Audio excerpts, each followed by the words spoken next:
So over the past 10 years of fragrance history, there's been some years that yield so many legendary fragrances that we still talk about today. And there are some years that yield not so many popular fragrances, or some years that are just simply forgettable. In today's video, I'm going to be going over what I believe to be the best year in fragrance from the past 10 years of fragrance history and give you guys the 10 best fragrances from that year.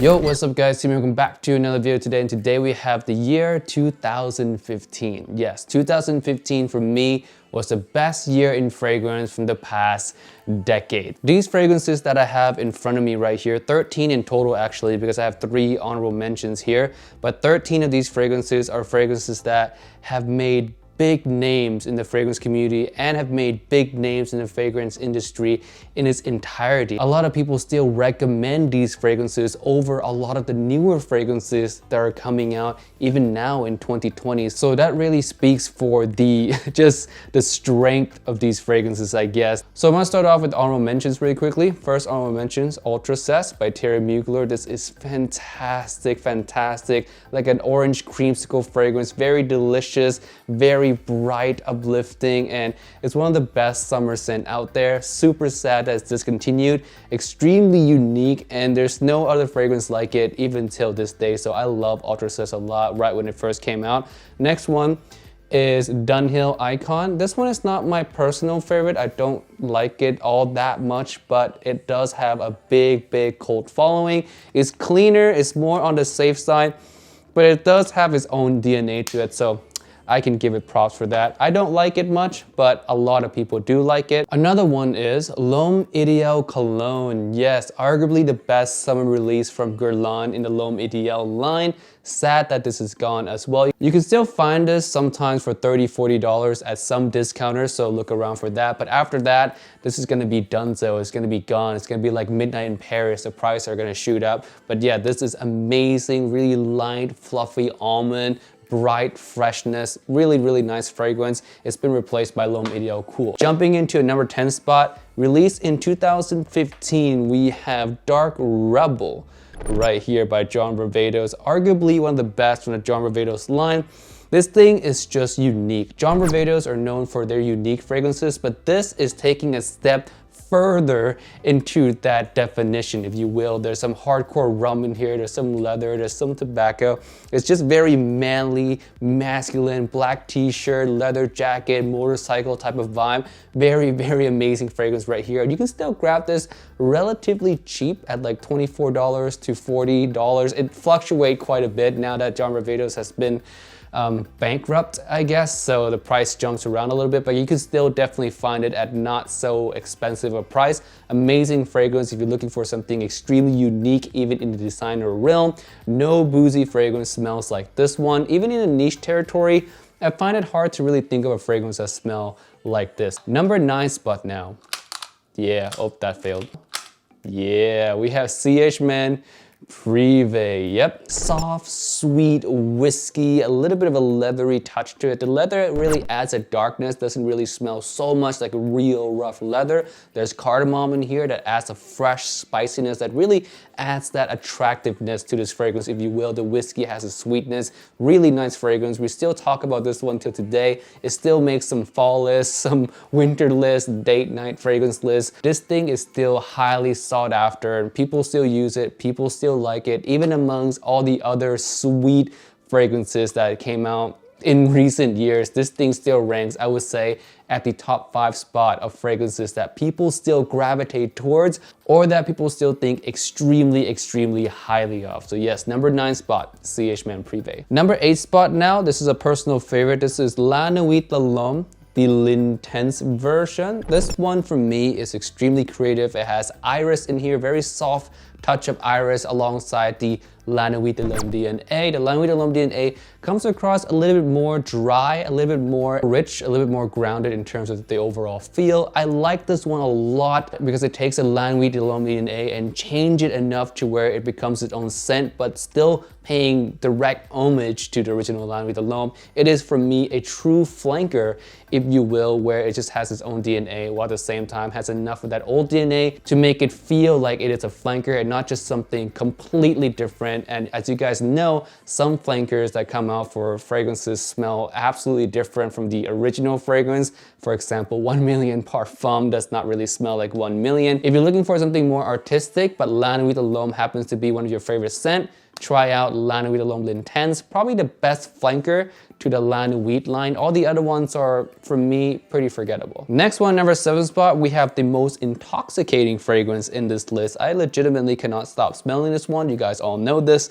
This one is Hugo Boss Bottled Intense. This is fantastic. Wow, so good. Apple, cinnamon, clove is delicious, is rich. For those of you who like the original Boss Bottled, but you want something more modern, richer, lasts longer, deeper, a little bit more complex feeling than the original one, this is the one that you definitely need to check out. And for fall and winter time, I would say this one is still a really fantastic fragrance. You can wear this one anytime.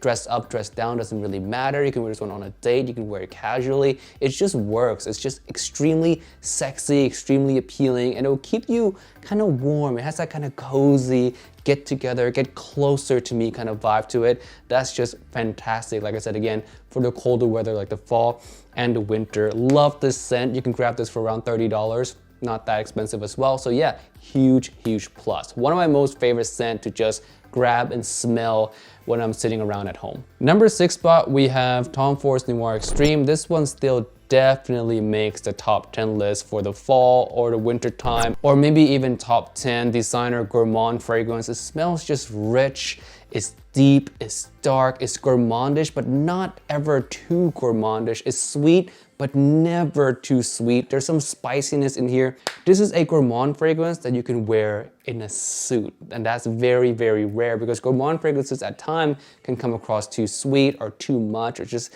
too out there, too artsy. Tom Ford make great suit fragrances. No matter what note he attacks, no matter what angle he goes about the fragrance, every single one of his fragrances can be worn in a suit. Even a heavy gourmand like Tom Ford's Noir Extreme. I would say there's not a lot of gourmand fragrances in the designer realm that comes even close to Tom Ford's Noir Extreme, even in 2020. All right, we're in the top 5 spot now, and you will immediately recognize these fragrances. I don't care if you've been in the community for a week, a month, 2 days, you'll still recognize these fragrances as number 1, extremely legendary fragrance that you still wear today. Number 2, they still make every single top 10 list. I would say 90% of top 10 lists, these fragrances will be in, or you'll find at least 3 or 4 of them making lists consistently every year. Let's jump right into number 5 spot. We have Dolce & Gabbana The One EDP. Yes, this is also a 2015 release. Man, 2015 is just packed full of amazing fragrances, right? So yeah, Dolce & Gabbana The One EDP, still a really irresistible date fragrance. I also put this one at the number 10 spot in my video on fragrances that drive women crazy, and that's because this is a really easy woman pleaser from my experience. Every girl who have smelled this thing off me or have tried this fragrance all love it. There's not been one woman that dislikes this fragrance. It's just impossible. For me, from my experience, impossible for a woman to dislike this fragrance. So yeah, easy to wear, and for fall and winter time, absolutely a great signature scent. Number 4 spot now, we have Jean Paul Gaultier's Ultramel. Sweet pear fragrance right here. Great compliment getter, great clubs and bar fragrance. This one again, still make a lot of winter lists up till this day. It also appears very consistently in top 10 Beast Mode designer fragrances because this one does last a long time. So yeah, Jean Paul Gaultier's Ultramel, if you're looking for a fragrance that just blows everyone's mind away when it comes to just how appealing it is, especially with women, this one is great for the bar, the club, wintertime, fall time. It's a fantastic scent, and this is one that also gives off a very positive, upbeat, extrovert energy as well. So it makes it extremely fitting, again, if you're gonna go out to a bar or the club. And one more time, girls really love this. And you probably have heard before as well that girls would also like to wear this on themselves because it is really that good. So yeah, Jean Paul Gaultier's Ultramel, number 4. Number 3 spot now. This is gotta be one of the best release in the past decade, absolutely. This one is the improved Spice Bomb, and it is Spice Bomb Extreme. I would say the last of the Spice Bomb fragrance that's still worth grabbing today. The Night Vision and the Night Vision Eau de Parfum for me, very forgettable in my personal opinion, especially the Eau de Toilette version. The Eau de Parfum is nice, but for me, it's not worth the price that Spice Bomb usually go for. Spice Bomb Extreme, on the other hand, is amazing. There's tobacco, there's cinnamon, there's vanilla in here.